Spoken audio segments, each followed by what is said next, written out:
Ganyan sila guys. Ang ganda. Ganda ng mga flowers dito. Yan pala ay tinatawag na agapanthus flowers dito sa New Zealand.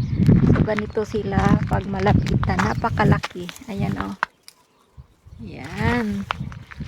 Ito naman yung white. Yan. Para silang kasing laki ng ulo ko guys. No? Ganyan.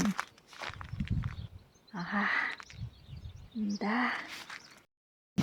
Ayan guys. Ganito yung mga bulaklak ngayon dito sa New Zealand guys. No? Kasi summer nga guys. So ganito lahat yung makikita mo sa daan.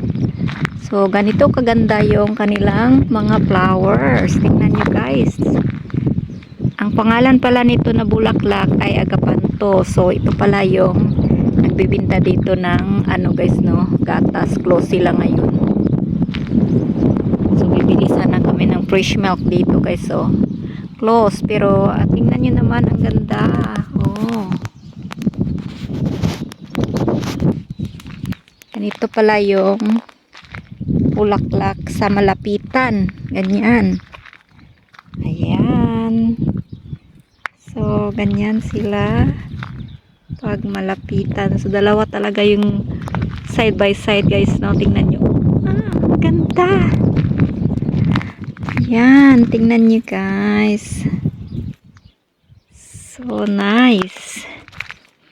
So, ganito pala yung makikita mo pag summer dito sa daan ng New Zealand. So, ganyan guys. So, tingnan nyo. Actually, malalaki sila guys. Ganyan. Napakaganda.